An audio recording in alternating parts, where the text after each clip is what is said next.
Hello guys, welcome to Neeraj physics classes. आज हम कुछ ट्रिक्स करेंगे कॉन्टोर इंटीग्रेशन पे बेस्ड। इन क्वेश्चंस को हम कैसे सॉल्व करेंगे बेस्ड ऑन कॉन्टोर इंटीग्रेशन पे क्वेश्चंस बेस्ड है। इनको सॉल्व करने की एक छोटी सी ट्रिक्स है, वो देखते हैं आज हम कैसे। Questions integration closed contour sine z by z की 6 dz, ऐसे क्वेश्चंस ये मैंने कुछ टाइप्स लिखी हुई हैं। इनको कैसे सॉल्व करेंगे जैसे हम ये देख लेंगे, तो ये देखते ही कि भी हाँ ये तो बड़ा सा है, तो ये हो जाएगा कि भी हाँ ये सॉल्व नहीं होगा। ठीक है, तो ऐसे क्वेश्चंस को कैसे सॉल्व करेंगे। सबसे पहले यहाँ पे ये देखेंगे साइन जेड। साइन जेड क्या है? साइन एक ओड फंक्शन है, एंड यहाँ पे z की पावर क्या है? एक इवन फंक्शन है। पावर क्या है? इवन फंक्शन है। अगर फंक्शन ओड हो, पावर इवन हो, यहाँ पे मैंने एक टेबल बनाई हुई है। If function is odd and power is even, तब जो फंक्शन की जो वैल्यू आएगी वो एग्जिस्ट करेगी। मतलब इसकी जो वैल्यू आएगी, इस इंटीग्रल की जो वैल्यू आएगी, वो कुछ ना कुछ वैल्यू आएगी इसकी। ठीक है, अब यहाँ पे आ जाओ सेकंड पे।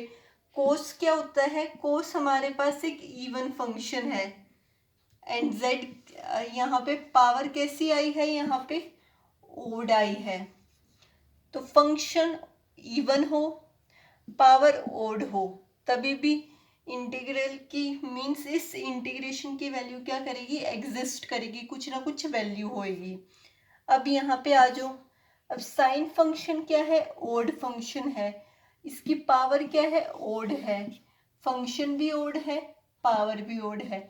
इसका मीनिंग क्या है? अब यहाँ पे देखो, फंक्शन भी ओड है, पावर भी ओड है, मीन्स जो इस इंटीग्रेशन की जो वैल्यू आएगी वो क्या आएगी? 0।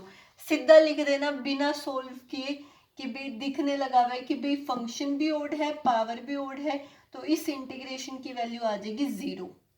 अब यहाँ पे कोस फंक्शन इवन फंक्शन है, ये पावर भी इवन है। फंक्शन इवन हो, पावर भी इवन हो, तब भी आपके इंटीग्रेशन की वैल्यू क्या आती है? 0। यहाँ भी सीधा लिख देना 0। ऐसे ही इसका लिखना है। अब ये जो दो क्वेश्चंस थे, इसमें क्या था? फंक्शन क्या था? ओड था। पावर क्या थी? इवन थी। इसका मतलब फंक्शन की वैल्यू कुछ ना कुछ होगी, वो क्या होगी? ये देखो, साइन जेड की एक्सपेंशन क्या होती है? z minus z cube by 3 factorial plus z की 5/5 factorial minus up to so on, और 1/z की 6। तो एक्सपेंशन वाले कोफिशिएंट्स को कैसे सॉल्व करते थे? पहले हम क्या निकालते थे? पोल निकालते थे। पोल निकालने के लिए क्या करेंगे? इस डिनोमिनेटर को इज इक्वल टू 0 पुट कर देंगे। ठीक है, पोल क्या आ गया? 0 आ गया, ऑर्डर 6 का, 6th ऑर्डर का। तो उसके बाद हम क्या करते थे? सब्सिट्यूशन करते थे कि भाई z minus a is equal to t substitute करते थे। z माइनस ए क्या है? 0 इज इक्वल टू टी, मतलब z is equal to t. अब हम यहाँ पे रेजिड्यू कैसे निकालते थे? 1/t का जो कोफिशिएंट होगा, मतलब मीन्स 1/z का जो कोफिशिएंट होगा। अब यहाँ पे 1/z, z/z की 6 क्या हो जाएगा? 1/z की 5 माइनस z की 3 तो ये हो जाएगा 1/z³/3 फैक्टोरियल। अब यहाँ पे क्या आ जाएगा? यहाँ पे आ जाएगा 1/z into 5 factorial minus up to so on. 1/z का जो कोफिशिएंट आता था वो क्या आता था? रेजिड्यू। तो यहाँ पे रेजिड्यू क्या आ जाएगा आपका? यहाँ पे रेजिड्यू आ जाएगा 1/5 फैक्टोरियल, एंड इस इंटीग्रेशन की वैल्यू क्या आ जाएगी? 2 pi iota into sum of the residues. Residue क्या है? 1/5 फैक्टोरियल। ये पोल हाँ लाई होगा, तो 1/5 फैक्टोरियल, ये इंटीग्रेशन की वैल्यू आ जाएगी। ऐसे ऐसे इंटीग्रेशन को ऐसे सॉल्व करते हैं। रेजिड्यू निकालने के मेथड्स मैंने आपको पीछे वीडियो में बताए हुए हैं, उसका लिंक मैं आपको डिस्क्रिप्शन बॉक्स में दे दूंगी, आप वहां से देख सकते हैं। ऐसे ही ये क्वेश्चन सॉल्व करेंगे कैसे कि भी कोस जेड की एक्सपेंशन क्या होती है? 1 minus z² by 2 factorial plus z की 4/4 factorial up to so on. 1/z की 6 है, फिर देख लेंगे 1/z का कोफिशिएंट क्या आएगा, आई की value 2 pi iota into sum of the residue, Cauchy residue theorem निकाल के। अब दिक्कत आती है यहाँ पे, जब z की पावर ज्यादा हो तब कैसे सोल्व किया जाएगा।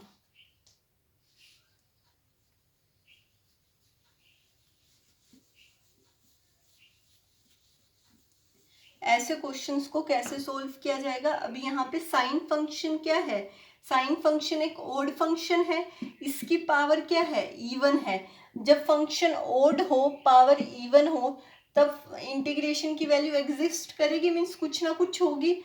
अब सबसे पहले कॉन्टूर इंटीग्रेशन को सोल्व करने का सबसे पहला स्टेप क्या होता था, पोल निकालना। पोल कैसे निकालेंगे, डिनोमिनेटर को इज इक्वल टू 0 पुट कर देंगे, ये पोल आ जाएगा किस ऑर्डर का, 1024 ऑर्डर का ये पोल आ जाएगा। सेकंड स्टेप क्या होता है, सेकंड स्टेप ये होता है जो पोल आएगा, अब इस पे मैंने क्या निकालना है, रेजिड्यू निकालना है। रेजिड्यू कैसे निकालेंगे, अभी यहाँ पे साइन जेड की एक्सपेंशन क्या होती है, z minus z cube by 3 factorial plus z की 5/5 factorial minus up to so on, means odd terms हैं, और यहाँ है 1/z की 1024। ठीक है, अब यहाँ पे साइन z ओड फंक्शन है, ओड एक्सपेंशन है, मीन्स यहाँ पे लगा लो, आगे जाके एक टर्म आएगी z की 1023, z की 1023 टर्म आएगी अपॉन में 1023 फैक्टोरियल, क्योंकि ये ओड टर्म्स हैं इसमें। ठीक है, अब जब ये आएगी, अब आगे जाके आएगी ये टर्म आगे जाके आएगी। अब 1/z की 1024 है।